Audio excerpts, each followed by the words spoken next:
Assalomu alaykum hurmatli televideniyechilar. Dunyo Uyg'ur qurultiyi to'g'ri televiziyasi kundalik xabarlar programmasiga xush keldinglar. Men Hidoyat Musajon.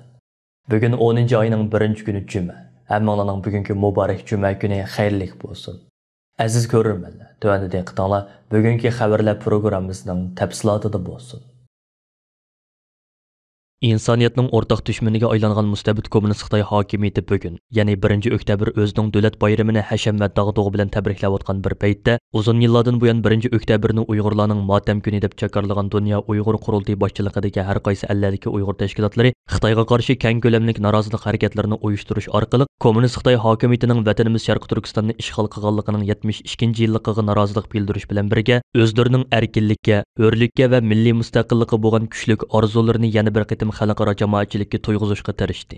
Dunyo Uyg'ur qurultiyining raisi Dolqun Aysa apandi bu munosabat bilan bugun istansimizga qilgan so'zida mustabid kommunist Xitoy hokimiyatining vatanimiz Sharq Turkistonni ishg'ol qilganligining 72-yilligi munosabati bilan butun dunyo miqyosida elib berilgan 1-oktyabrlik norozilik faoliyatlarining tub maqsadining vatanimiz Sharq Turkistonning Xitoy tarafidan besilingan zamin ekanligini dunyo jamoatchiligiga qaytadan xotirlatish ekanligini, bu xil reallikni xalqaro jamoatchilikka e'tirof qildirishning Dunyo Uyg'ur qurultiyining bundan keyingi eng asosli xizmat nishonlarining biri ekanligini alohida ta'kidlab o'tdi. Kommunist Xitoy hokimiyatining vatanimiz Sharq Turkistonni ishg'ol qilganligining 72-yilligi munosabati bilan 30-sentabr kuni Dunyo Uyg'ur qurultiyi, Yevropa Uyg'ur instituti, Belgiya Uyg'ur jamiyati, Yevropa Uyg'ur akademiyasi, Norvegiya Uyg'ur komiteti, Gollandiya Sharq Turkiston tashkilotlari ittifoqi qatorliq tashkilotlarimiz birlashma bayonot e'lon qilib, mustabid kommunist Xitoy hokimiyatining Uyg'urlarga yurgizayotgan irqiy qirg'inchiligiga la'nat o'qish bilan birga, xalqaro jamoatchilikni mustabid Xitoy hokimiyatining Sharq Turkistonda Uyg'urlarni asos qilgan yerli xalqlarga qarata rahimsizlik yurgizayotgan irqiy qirg'inchilik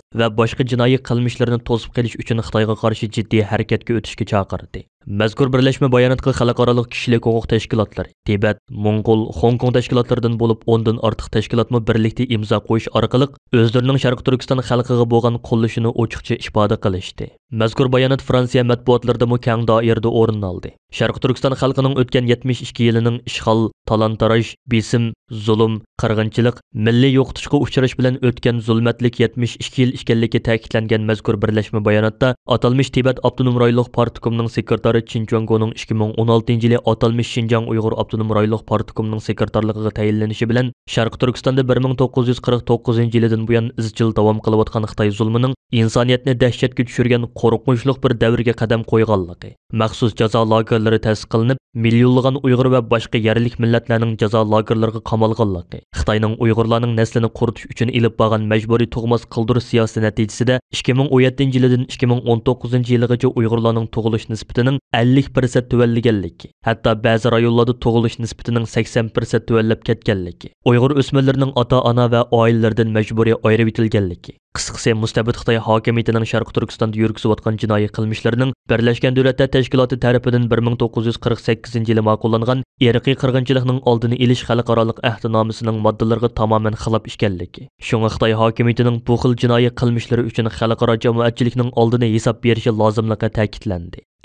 Ya'ni 2-oktyabr kuni yuqorqi tashkilotlar birlashib Parijda Uyg'ur irqiy qirg'inchiligiga qarshi turayli degan o'rtaq shuur ostida zo'r ko'lamli yurish va birlashma namoyish o'tkazishga hozirlanmoqda. Kommunist Xitoy hokimiyatining vatanimiz Sharq Turkistonni ishg'ol qilganligining 72-yilligi munosabati bilan bugun, ya'ni 1-oktyabr kuni Dunyo Uyg'ur qurultiyi dunyo xatar ostidagi millatlarni qo'g'dash tashkiloti va Germaniya Tibet harakati tashkiloti bilan birlashib, Berlindagi Xitoy elchixonasi oldida namoyish o'tkazish orqali Xitoy hokimiyatining Uyg'urlarga yurgizayotgan irqiy qirg'inchilik norozilik bildirish bilan birga xalqaro jamoatchilikni 2022-yillik Beijing irqiy qirg'inchilik olimpikini boykot qilishga chaqirdi. Namoyishda so'z qilgan Dunyo Uyg'ur qurultiyi Berlin ishxonasining direktori G'ayur Qurbon apandi mustabid kommunist Xitoy hokimiyati vatanimiz Sharq Turkistonni ishg'ol qilgan 72 yildan buyon Uyg'urlarni asos qilgan yerli xalqlarga elib kelgan baloyi ofatlarni qisqacha xotirlatib o'tdi va Xitoyning zulm siyosatining uzluksiz taraqqiy qilib bugun Sharq Turkistonda Uyg'urlarni asos qilgan yerli xalqlarni tubdan yo'qotishni nishon qilgan zo'r ko'lamli irqiy qirg'inchilikqa aylanganligini ta'kidlash bilan birga, Germaniyaning oldimizda quriladigan yangi hukumatining Uyg'urlarning taqdir masalasiga texmo yaqindan ko'ngil bo'lishini va irqiy qirg'inchilik elib berayotgan Xitoyga qarshi texmo unumli jazo va embargo tadbirlarini yo'lga qo'yishini umid qiladiganligini ifoda qildi. Undan boshqa yana 1-oktyabr kuni Germaniyaning Myunxen shahridagi Xitoy konsulxonasi oldida Dunyo Uyg'ur qurultiyi tarkibidagi Yevropa Sharq Turkiston birligining uyushtirishi bilan norozilik namoyishi o'tkazildi. Kommunist Xitoy hokimiyatining vatanimiz Sharq Turkistonni ishg'ol qilganligining 72-yilligi munosabati bilan 1-oktyabr kuni Avstraliya Sharq Turkiston jamiyatining uyushtirishi bilan Janubiy Avstraliyaning markazi Adelaide shahridagi mustabid Xitoy ishg'oliyatchilariga qarshi keng ko'lamli yurish va namoyish o'tkazildi. Shu joy vaqti tushdan burun soat 10 da Viktoriya maydoniga to'plangan namoyishchilarimiz Avstraliya Sharq Turkiston jamiyatining raisi Nurmuhammad Turkistoniy apandimning boshlamchiligida Viktoriya maydonidan Janubiy Avstraliya parlament binosining oldiga qarab yurish qildi va yo'l bo'yi fashist Xitoy hokimiyatining irqiy qirg'inchiligiga qarshi jarangliq shuar to'lab, o'zlarining Xitoy hokimiyatiga bo'lgan g'azab nafratini ifoda qilishdi.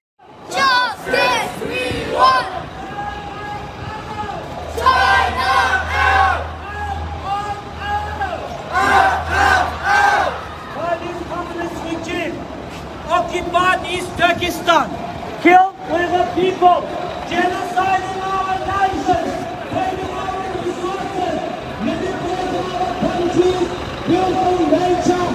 Now it is turning against evil legacy.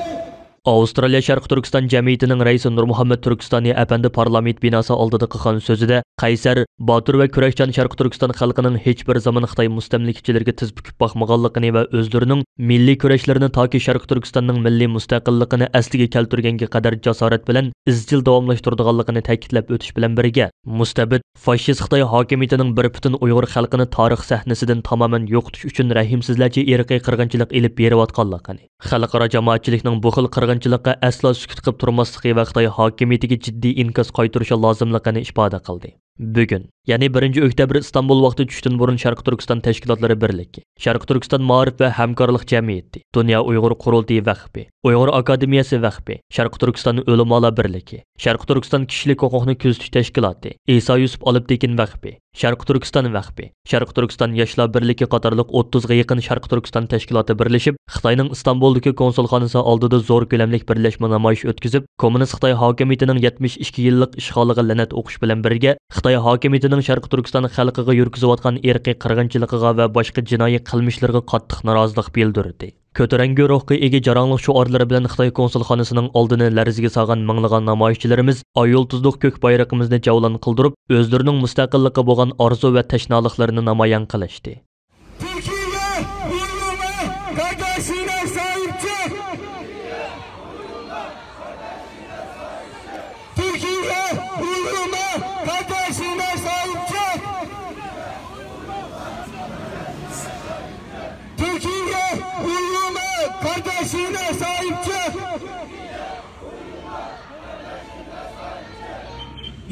Yaşasın bağımsız Doğu Türkistan.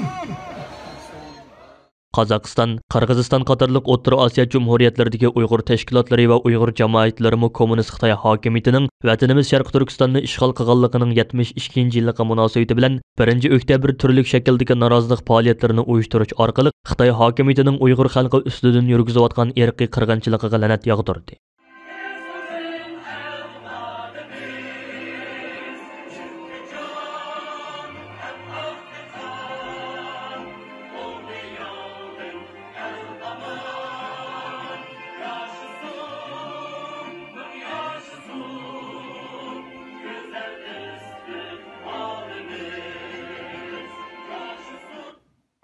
Ondan başqa yana 1-oktyabr kuni Kanada Sharq Turkiston birligi tashkiloti Kanadadagi Tibet, Hong Kong, Tayvan va boshqa kishilik huquq tashkilotlari bilan birlashib, Torontodagi Xitoy konsulxonasining oldida Amerika Uyg'ur birlashmasi, Uyg'ur kishilik huquq qurilishi, Uyg'ur harakati tashkiloti qatorliq Uyg'ur tashkilotlari Washingtonda, Norvegiya Uyg'ur jamiyati va Norvegiyadagi Tibet, Hong Kong va boshqa kishilik huquq tashkilotlarining birlikda uyushtirishi bilan Oslodagi Xitoy elchixonasining oldida yuqoridagi mazmunlarda norozilik namoyishlari o'tkazildi. Shuning bilan birga yana kommunist Xitoy hokimiyatining vatanimiz Sharq Turkistonni ishg'ol qilganligining 72-yilligi munosabati bilan bir qism tashkilotlarimiz tomonidan maxsus muhokama yig'inlari uyushtirildi. Axborot va bayonotlar e'lon qilindi. Har qaysi allarda ilib berilayotgan norozilik harakatlari 4-oktyabrgacha izchil davomlashadi va bu vaqtdagi xabarlarning tafsilotini keyingi qitimliq anglitishimizda ko'ra olasizlar.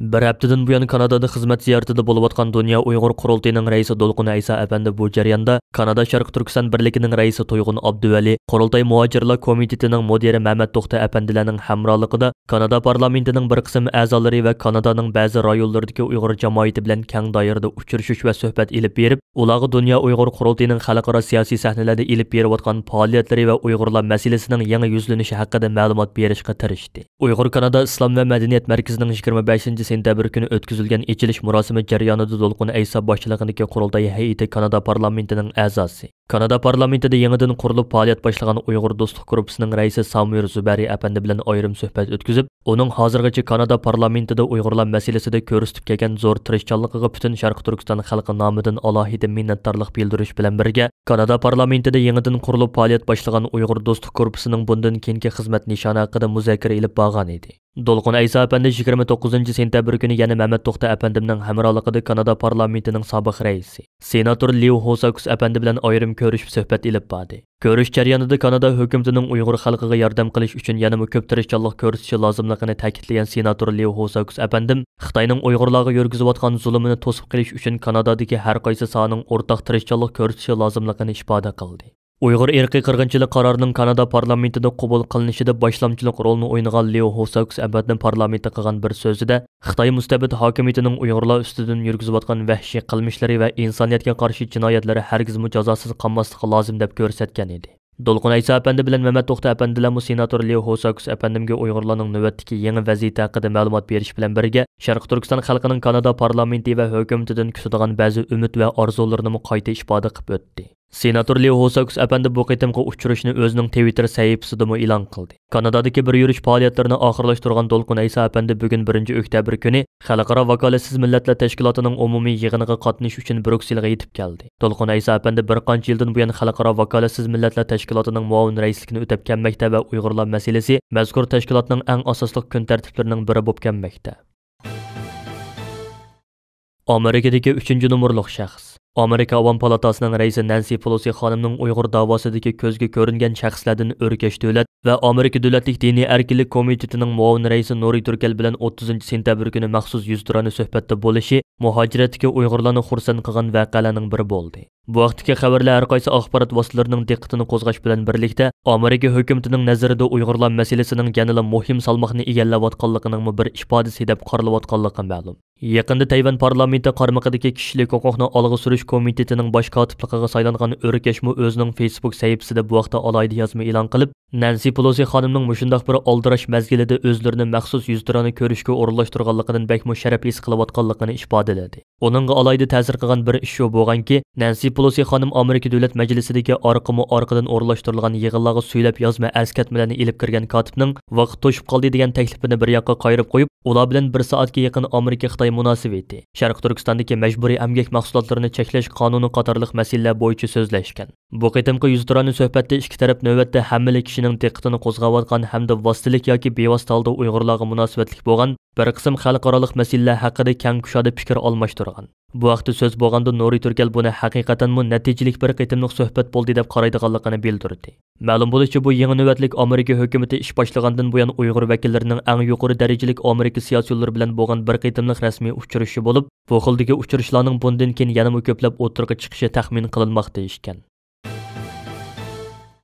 Amerika Davlat Majlisi a'zolaridan Marco Rubio va Christopher Sims Amerika prezidenti Joe Bidenni Uyg'ur masalasini Xitoy bilan bo'ladigan klimat suhbatiga qurbon qilib chaqirdi. Florida kundaligi gazetining 30 sentabrdagi xabariga qaraganda bu hafta Kengash palata a'zosi Marco Rubio va Avam palata a'zosi Christopher Sims prezident Joe Bidenga xat avatib, Biden hukumati a'zolarining Uyg'ur majburiy emgakining oldini olish qonuniga qarshi lobbichilik qilayotganligi haqida chiqqan xabarlarning rost yolg'onligini surishtirgan.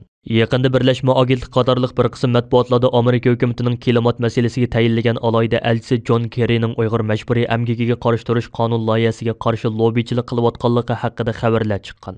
Uning ustiga John Kerry bir qaydimliq axborot ziyoratida Biden hukumatining kishilik huquq masalasini qayirib qo'yib, klimat o'zgarishini tanlaganligi haqida so'ralgan savolga hayot doim qiyin tanlashlarga to'lgan bo'ladi. Bo'libmi davlatlar o'rtasidagi munosabatda doim mushundaq tanlashlar bo'ladi degan. U yana Xitoyda Uyg'urlarning majburiy emgak silinishi haqida savol so'ralgandimi? Shundaq. Bu yerda bir qator o'xshamagan masalalar mavjud. Ammo hammadan muhimi bu plan cho'qim qo'g'dilishi kerak degan javobni bergan edi. Davlat majlisi a'zolari Marco Rubio va Christopher Simmons apandilar prezident Joe Bidenga yozgan xatida John Kerryning yuqorqi so'zlaridan qattiq andishalanganligini ifoda qilgan va uning bir yuqori darajalik hukumat amaldori bo'lish sifati bilan bundaq bayonlarni bermaslikka kerakligini bildirgan. Ular maktubida John Kerry apandining kelgusi bir necha hafta ichida Xitoyda yana bir qitim ziyorat qiladiganligini nazarda tutganda, uning pozitsiyasi bizning kuchli diqqatimizni qo'zg'amoqda degan. Ular yana mundaq degan. Xitoy Kompartiyasi Xinjiangda keng ko'lamli lagerlarni yo'lga qo'ymoqda. Biz Kerry apandining irqiy qirg'inchilik masalasiga sal qarshidan ansiraymiz. U hukumatingizning klimat nishoniga yetish uchun Xitoydagi majburiy emgak kuchi orqali ishlab chiqarilgan quyosh energiya taxtalarini Amerikaga import qilmoqchi. Bu Kerry apandining boshqalarni bu axloqsiz va zarur bo'lmagan savdoga akirish uchun qasdanga uni qiyin tanlashda voqeani kichikiltayotganligining sababi bo'lishi mumkin. Marco Rubio va Christopher Simmons maktubida prezident Joe Bidenga mundaq degan. Beijingning klimat o'zgarishini hal qilaman degan ishonchsiz va'dasi badaliga uning irqiy qirg'inchilik va insoniyatga qarshi jinoyatlarini surishtirish qurbon qilinmasligi kerak. Biz sizni kishilik huquqni tashqi siyosatingizning markazi qilishdek va'dangizga amal qilishga chaqiramiz. Yuqorqi davlat majlisi a'zolari yana prezident Joe Bidenga yozgan xatida hukumatning Uyg'ur irqiy qirg'inchiligini to'xtatish uchun qanday konkret qadamlarni tashlayotganligini, John Kerryning Xitoyga qiladigan ziyoratlarida kishilik huquq masalasini ta'kidlamaydiganligidek savollarni so'ragan. Ular maktubini Cumhuriyetçiler Partiyasi bilan Demokratchilar Partiyasi davlat majlisida Xitoy Kompartiyasining Xinjiang Uyg'ur avtonom rayonida ilib berilayotgan irqiy qirg'inchilik qatorliq jinoiy qilmishlarga qarshi turish uchun ittifoqlashgan edi. Biz hukumatingizni buni oldingi o'rniga qo'yishga chaqiramiz. Bizning buningga muomala qilganligimiz tarix tarafidan baholanadi va biz sizni biz bilan birlikda zulmga uchirg'uvchilar bilan bir safda turishga da'vat qilamiz degan jumlalar bilan oyoqlashtirgan. Hurmatli televizor ko'ruvchilar, yuqorida Dunyo Uyg'ur qurultiyi to'g'ri televiziyasi kundalik xabarlar programmasida diqqatingizga sundiq. Keyin qaytmoq programmamizni ko'rishaylik. Ko'rishcha man bo'lgaysizlar. Xayr xo'sh.